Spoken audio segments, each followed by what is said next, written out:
मी आहे डोळ्याचा डॉक्टर. आपल्याकडे एक अशी गोष्ट आहे जी मी तुम्हाला सांगणार आहे, ही तुम्ही ऐकणार नाहीत किंवा पुढच्या 20 वर्षापर्यंत मी जे आज सांगणार आहे ते कुणी ऐकणार नाही आहे, तरी मी सांगणार आहे. ते याच्यासाठी सांगणार आहे की ते मॅक्स महाराष्ट्राने थोडंसं पब्लिश करावं म्हणून सांगणार आहे. ते असं आहे की डार्विन जो होता, डार्विन माहिती तुम्हाला, डार्विनचा सिद्धांत असा होता, सेफ्टी गेली आणि माणूस आला. याच्या पुढचा जो माणूस आहे तो जन्मणारा, आणखी याच्या पुढे काय डेव्हलपमेंट होणार आहे, तर ते असं आहे की पुढची माणसं अशी खाली मान घालून जन्मणार आहेत. वर मान त्यांचे असणार नाही आहे, जन्मताच खाली मान. का? कारण आता कुणाची वर मान नसतेच, सगळेजण त्या मोबाईलकडे असं खाली बघत असतात.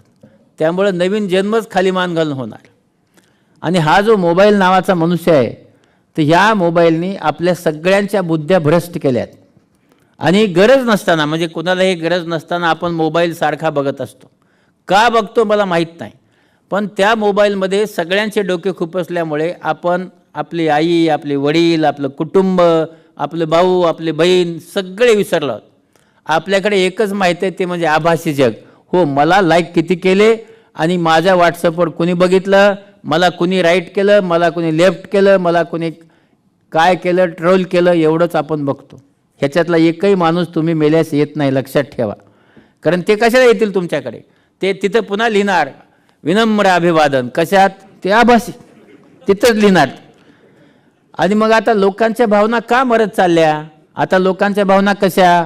फेसबुकवर जा, तुम्ही इंस्टाग्रामवर जा, वर लिहिलेलं असतं ह्याचा वाढदिवस, तुम्ही हॅपी बर्थडे, खाली हे मी याला विनम्र अभिवादन. म्हणजे तुम्हाला भावना कुठे जिवंत आहेत तुमच्या? सगळ्या भावना मरायचं काम हे सगळं केलं जाते. आहेत का भावना जिवंत? काहीच नाही. आणि म्हणून हा जो मीडिया आहे, या मीडियाने आपल्यामध्ये भावना ठेवलेल्या नाहीत. वरच्याच वेळेला तुम्ही लिहिलं हॅपी बर्थडे, खालच्या वेळेला अरे विनम्र अभिवादन. म्हणजे काय काय राहिल्या भावना? काहीच नाही. आपल्याकडे एखादा मनुष्य मेला तर त्याचे 10 दिवस आपण दुःख करायचं, हा तो मेला आहे म्हणून. एखादा जन्मला तर त्याला 12 दिवस आपण म्हणजे त्याच्यावर आपण सगळा आनंद व्यक्त करायचो. आता तसं झालंय का? आपल्याकडे तो आनंद किंवा ते दुःख जास्तीत जास्त 2, 3, 4, 5 सेकंदाच्या वर राहत नाही. आणि म्हणून आपल्या सगळ्यांना दुःख, आनंद या सगळ्या गोष्टी ह्या एक झाल्यात आणि त्यामुळे अडचणी निर्माण झाल्यात. आता राहिलं फोनचं.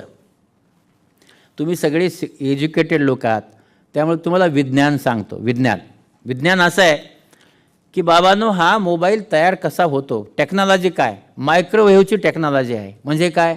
मायक्रोवेव्हमध्ये जर काही ठेवलं ते गरम होतं, इतकं तुम्हाला माहीत असावं.